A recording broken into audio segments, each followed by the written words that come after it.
Hi, welcome back. New backdrop. I've got some more helmet display stands, and then I also shaved my beard and look like a thumb. So there's a lot of change this week, but today we're making something really cool. As someone who wants to be the very best, like no one ever was, to catch them is my real test. To train them is my cause.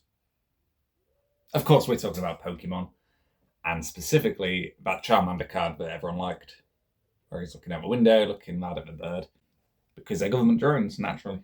So I went to make a 3D, probably not life-size, that might be a bit too big, model that could sit in the window for a photo op, or sit in a display cabinet permanently next to the card itself, maybe, if someone wants to buy it from me.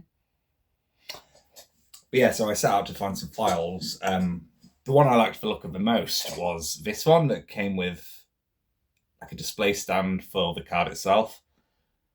Didn't want that, I can't afford the card. I do not have the money for that sort of thing because I'm far left. So I took the small Charmander model from it, blew it up to a much larger size, and got it printed.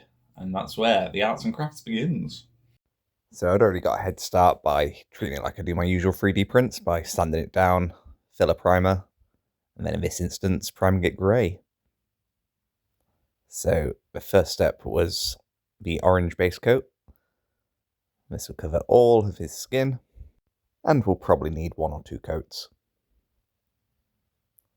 But lucky for you, I've cut it down.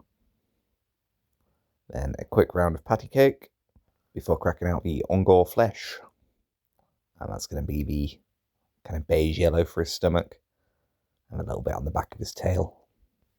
Then for the eyes, we're using the Abaddon Black. Just applying that nice and liberally. Who cares if we make a mess? We're going back with the orange at the end. Whoa, then I turn it round to discover it's crying black ink, like Death Stranding or something. God damn it. So then I use some Capture flesh for the darker areas where his nose is going to be pressed up to the window, as well as the palms of his hands. And some yellow for the flame on his tail, but I'm going to add to that later on. This is just a base coat, really. Because then I use some Squig Orange to add a little bit of a colour change into it before using the Mephiston Red while the orange is still wet to wet blend the red into it and hopefully give it a bit of a cartoony fire effect before cracking out with turquoise, I can't pronounce that one, the off blue for the colour in his eyes. Look at that, lovely.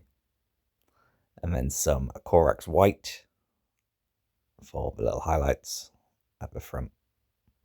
Bosh.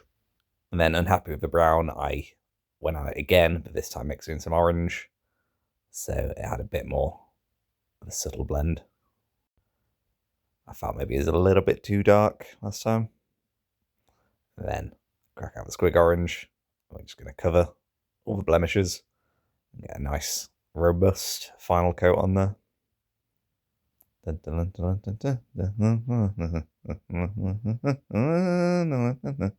I think we are done. Should we see how he looks in the window? Here he is. Hey, what a guy. I'm really pleased with how that turned out. And here he is, our special little guy. Obviously the pose is a little bit off compared to the artwork. The tail's a bit smaller. Legs are in a slightly different place. But hey, we got it as close as we could have. And I slapped a bit of varnish on there as well to give it a bit more of a professional sheen. But yeah, for a nice quick little arts and crafts project, I'm really happy about how that turned out. And surprisingly, it's doing really good numbers on Facebook. I'm not even on Facebook. I check in occasionally, it's just AI slop. Videos of local paedophile stings, almost like it geolocates where the nonces are. And people trying to talk me into MLMs, which, if you know anything about me, I would kill you. My hair's terrible today. But yeah, thank you so much for watching. It was a nice quick one this week because we've got some bigger projects coming up in the future. But thank you so much for watching. If you could like and subscribe and ring that bell so you can get notifications of any future videos. We do a new video every Wednesday at 5 PM UK time. and help this little channel grow. Thank you for watching. Goodbye.